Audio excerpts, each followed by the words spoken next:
News 18 India पहुंचा है नेपाल के पोखरा इलाके में। पहले हमने काठमांडू में इस पूरे मामले में सीमा हैदर और सचिन की पड़ताल की थी। अब हम पहुंचे हैं सीमा हैदर कैसे पाकिस्तान से नेपाल आए और नेपाल से काठमांडू से होते हुए पोखरा पहुंची। पोखरा में सृष्टि बस सर्विस से उसने बस ली, कैसे क्या कुछ हुआ इस पर बात करने के लिए हम बस के अंदर जो मैनेजर हैं उनसे बात करेंगे, क्योंकि सारी जानकारी जो है यहाँ पर सृष्टि बस सर्विस को पता थी और इसी वजह से हम चाहते हैं कि यहाँ पर बात करें, उस जानकारी को जुटाएं, क्योंकि न्यूज़ 18 इंडिया पहला ऐसा चैनल है जो बात करके पूरी पड़ताल पर आपको जानकारी देगा और ये बताएगा कि कैसे ये सब कुछ हुआ, कैसे सीमा हैदर यहाँ पर पहुँची और पोखरा से कैसे प्लानिंग करी। हमारे साथ बात करने के लिए यहाँ पर मिस्टर प्रसन्न स्टाफ हूँ इधर। हाँ, स्टाफ हैं यहाँ पर जो प्रसन्ना जी हैं। प्रसन्ना जी ये बताइए, सीमा हैदर का जो मामला है आपने देखा होगा, काफ़ी चर्चित इस वक्त है भारत और नेपाल में, तो कब ये आपके संपर्क में आए थे, कैसे उन्होंने टिकटिंग?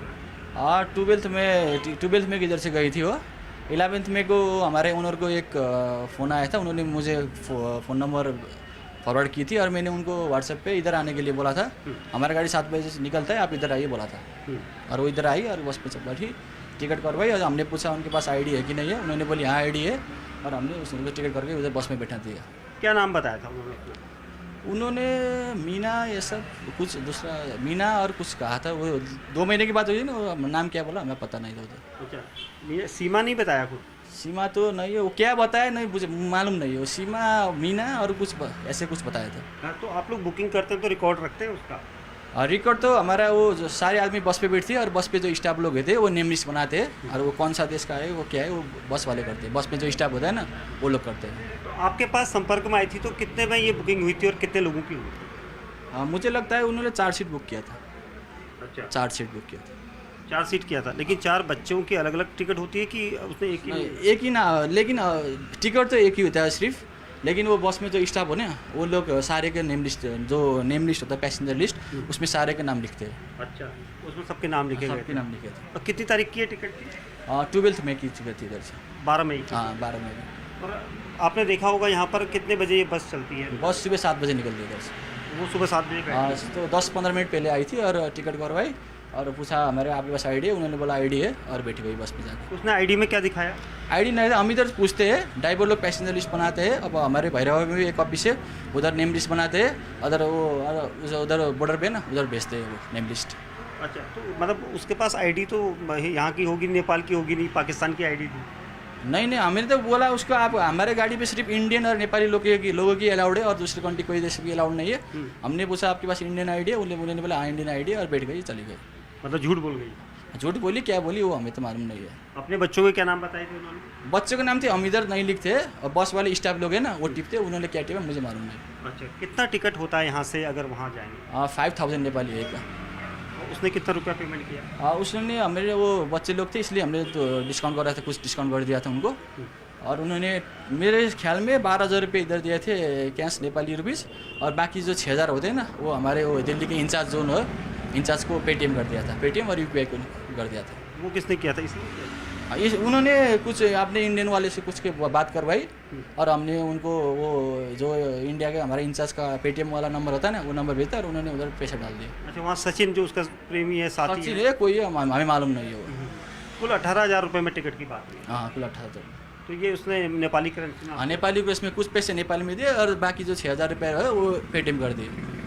हाँ, आइडेंटिटी उसने बताई नहीं, डिस्क्लोज नहीं करी? आइडेंटिटी हम पूछते हैं उनको आपके पास आईडी है कि नहीं है और उधर हमारे जो बस में स्टाफ है ना वो लोग सारे पैसेंजर के लिस्ट कौन सा देश का है, उम्र कितना है, मेल है फीमेल है और नाम लिखते हैं और वो उधर बॉर्डर पे भेजते हैं। अच्छा, तो यहाँ से सुबह 7 बजे बस चले गई लेकर? हाँ, सुबह 7 बजे ऐसे निकल गए और वो क्या हुआ हमें पता नहीं है।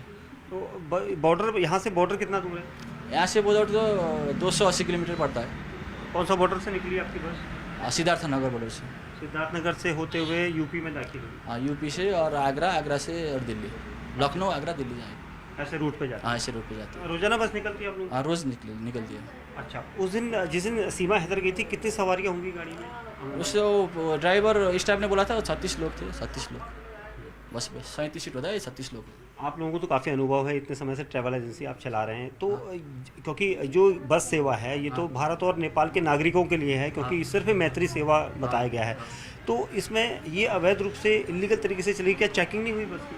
बस में तो बॉर्डर पे चेकिंग होना, वो तो क्या हुआ हमें तो कुछ नहीं मालूम है ना। हम तो सिर्फ बोलते हैं आपके पास आईडी होना है। हम नेपाली लोग हो और कोई इंडियन लोग, हम उन्हें बोलते हैं आप नेपाली लोग होते तो नागरिकता नेपाल का नागरिकता वो लेके जाने बोलते हैं, और इंडियन लोग है तो आपके पास आईडी है, वोटर आईडी अथवा आपके पास आधार कार्ड कोई भी हो, वो आपको बॉर्डर में दिखाना पड़ेगा। हम सिर्फ इतना कहते हैं। अच्छा, तो आपने बताया कि उसने बताया था कि आप उसके पास इंडियन वोटर आईडी कार्ड है या आईडी जो भी है, हमने बोला उसको तुम्हारा आपके पास आईडी होना चाहिए, आपके बॉर्डर में दिखाना पड़ेगा, एक आता है। उसके पास नहीं थी, लेकिन उसने बोल दिया कि इंडियन आईडी है। हाँ बोला, और कुछ उसने झूठ बोला और क्या बोला हमें कोई मालूम नहीं। अपने को भी इंडियन बताया था उसने? हाँ इंडियन बताया था हमें। हमारे गाड़ी में सिर्फ इंडियन और दूसरा इंडियन और नेपाली बैग दूसरा कंट्री के नहीं लाने का। अच्छा, परमिट पे ही वही बताया। परमिट ही वही होता है, तो यहाँ पर अगर आईडी चेक कर लेते तो यहीं रोकी जाती है। है ना, वो आईडी दिखाती है तो हम तो सिर्फ बोलते हैं ना उनको आपको बॉर्डर पे दिखाना है, और आईडी को लिए तो हमको कुछ मालूम नहीं है। तो ये बॉर्डर पार करके कैसे निकल गए, क्योंकि आपने बोला आईडी वहाँ पर चेक होती है, आप यहाँ से एक लिस्ट वो भेजते तो हैं। हमारा कुछ मालूम नहीं है, वो क्या आईडी दिखाया कैसे, हमको तो स्टाफ लोग जानते हैं वो लोग। उस बस में गई थी तो उस बस के ड्राइवर और कंडक्टर कौन थे? ड्राइवर हमारे इधर भी ड्राइवर ही थे, वो अभी इंडिया में ही है। अच्छा, इंडिया में है? दिल्ली में ही है। दिल्ली में? हाँ दिल्ली में। क्या बस आज लेकर गए या वहीं पर है? नहीं वहीं पे 2 दिन पहले गए थे, वहीं पे। अच्छा, उनसे पूछताछ हाँ, पूछताछ हुई है। पुलिस की ना? हाँ और ड्राइवर और कंडक्टर दोनों से हो रही है? हाँ हो रही है, मुझे मालूम नहीं वो तो। क्या लेकिन नाम है उनके? देवेंद्र है क्या नाम है? ड्राइवर का राजू अधिकारी, राजू अधिकारी और राजू और रामचंद्र कुछ है ऐसा। अच्छा, तो आप लोगों के पास भी फ़ोन आया, कोई पुलिस की टीम यहाँ पहुँची आपके पास? इधर तो नहीं, लेकिन दिल्ली ऑफिस पे पहुंचे थे हमारे। दिल्ली में ऑफिस है, उधर पहुंचे थे। कहाँ पर है दिल्ली में आपको? सरोजी नगर। वहाँ पहुँची है? हाँ पहुँचे। कब पहुँची थी? कब पहुँचे तो नहीं, लेकिन उन्होंने कहा था पुलिस आई है इधर, बोले दिल्ली ऑफिस पे। आज आई है कल आई? आज नहीं, मुझे मालूम नहीं, 2-4 दिन पहले आई थी। और ड्राइवर और कंडक्टर से आज पूछताछ हो रही है वहाँ पर? नहीं 2-3 दिन पहले हो सके, मुझे वो तो कुछ मालूम नहीं है, वो किधर पहुँचे कितनी टाइम लगा बस पास हुआ, मुझे मालूम नहीं है। ये भी जानकारी मैं आई? तो सिर्फ इधर काम करने वाला हूँ, मैं आप टिकट करवाता हूँ और आपके पास बोलता हूँ आईडी पास से होना चाहिए और बैठते हैं, और मैं तो वही सिर्फ इधर का स्टाफ हूँ इधर का। अरे इस मतलब जो आपके ओनर है उनका क्या नाम है? उनका नाम कृष्ण प्रसाद पवेल है। क्या वो भारत के हैं? नहीं नेपाली नहीं। नेपाल है? क्या उनसे भी कोई फ़ोन वगैरह कोई कांटेक्ट? वो होगा मुझे मालूम नहीं है, वो मुझे डिटेल्स में मालूम नहीं एक फ़ोन के जरिए आप दिखा रहे थे कि है। उस पर तो हमने सिर्फ बोला था उनको इधर आने के लिए, उधर लोकेशन उन्होंने बोला, मुझे मालूम नहीं है किधर आने के लिए। हमने बोला था उनको इधर आइए, इधर से बस छूटता है, इधर सुबह 7 बजे आइए, इस ही गया था उसमें। कब आया था मैसेज? मैसेज कब नहीं आया था, रात को हमने बोला था आपको इधर आना पड़ेगा, गाड़ी इधर से छूटता है, आप इधर आइए, सिर्फ यही बोला था। नेपाली नंबर से आया था? नेपाली नंबर से आया था। अच्छा, हाँ तो उसके बाद वो लोग यहाँ पर आए और यहाँ निकल पे आए, टिकट करवाया और हमने पूछा आइडिया कि नहीं, वो लोग आए और बस में बैठ गए चले गए, और बाकी लोग तो क्या हुआ अब स्टाफ लोग को बताइए। रात को यहाँ किस होटल में रही थी कुछ? वो मालूम नहीं है, मालूम है सुबह इधर टैक्सी पे आई थी, और मालूम नहीं है मुझे वो कौन से होटल पे क्या होटल पे। अच्छा, तो अब कोई रिकॉर्ड आप लोग दिखा सकते हैं कि जो कोई नाम रिकॉर्ड तो हमारे वो स्टाफ के पास होता है, वो कितने आदमी लेके गए, नाम क्या क्या नाम के लेके गए, वो स्टाफ के पास होता है, इधर नहीं कुछ नहीं होता है। आपको लगता है कि उसने भारत और जो नेपाल के मैत्री संबंध है, जो बस सेवा आ जाती है, उसका गलत इस्तेमाल किया है? किया होगा तो अब क्या हुआ, वो दाखिला ही नहीं हो सकती ना, अगर पाकिस्तानी और कुछ 10 कंट्री के होते तो कुछ दिखाया होगा बॉर्डर पे।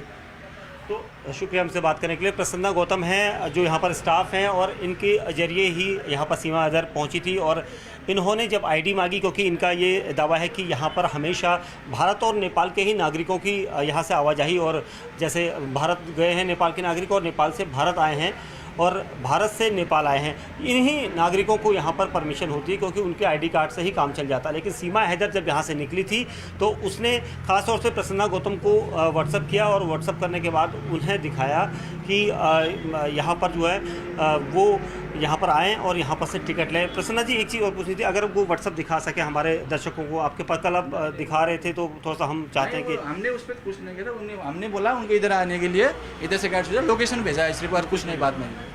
लोकेशन भेजा। शुक्रिया हमसे बात करने के। तो प्रसन्ना गौतम ने ये खुलासा किया कि जो उन्होंने दावा किया कि उनके पास इंडियन आईडी है, और इसी वजह से सीमा हैदर अपने 4 बच्चों के साथ यहाँ से भारत की तरफ चलेगी। बॉर्डर पर हालांकि सुरक्षा चेकिंग होती है, लेकिन जिस तरह से प्रसन्ना ने बताया कि उनकी तरफ से यहाँ से पूरी जाँच परख जाती है, आईडी पूछा जाता है, आईडी होती है तो आईडी के साथ बिठा दिया जाता है, लेकिन चेकिंग जो होती है वो सीमा पार यानी बॉर्डर के पास होती है। बॉर्डर पर चाहे वो SSB नेपाल हो या फिर भारत हो, वहाँ पर चेकिंग होती है, वहाँ पर कैसे चेकिंग की गई, क्या किसी एजेंट के थ्रू वो पार हो गई या फिर बस चालक ने किसी से बात करवाई, ये सारी जो है अभी जांच चल रही है। वहीं प्रसन्ना जी, क्या कोई एजेंट भी और था, कोई आपसे कांटेक्ट था उसका? नहीं कोई कांटेक्ट नहीं है मेरे पास, मालूम नहीं।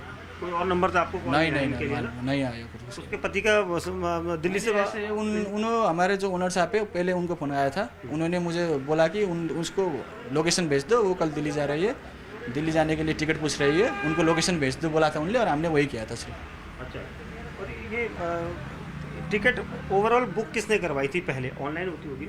ऑनलाइन भी होती है, इधर आके भी होती है। ये बुक किसने करवाई थी? इधर आके उन्होंने फ़ोन किया और हमने सीट रोक दिया और इधर आई और बस पे चल।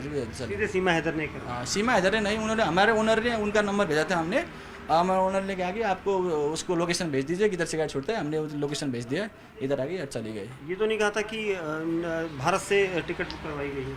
टिकट तो वो तो ओनर की पूछना पड़ेगा, वो कैसे बनाएगी, वो तो ओनर की बनाएगी। शुक्रिया हमसे बात करने के लिए। तो ये प्रसन्ना थे जिन्होंने बड़ा खुलासा किया न्यूज़ 18 इंडिया की कैमरे पर कि उन्होंने सीमा हैदर और उसके बच्चों की आइडेंटिटी मांगी थी, क्योंकि यहाँ पर सिर्फ नेपाली नागरिक या फिर भारतीय नागरिकों को ही उस बस में जाने की परमिशन है, क्योंकि वहाँ पर वोटर आईडी कार्ड दिखाकर यहाँ पर लोगों को ले जाया जाता है। लेकिन सीमा हैदर ने यहाँ पर ट्रैवल एजेंसी से भी झूठ बोला और यहाँ पर उन्हें गलत नाम बताया, साथ ही ये बताया कि उनके पास भारतीय आइडेंटिटी है, और इसी वजह से इसी धोखे में जो ट्रैवल एजेंसी थी उनका ये कहना है कि वो यहाँ से बॉर्डर पार करके गई।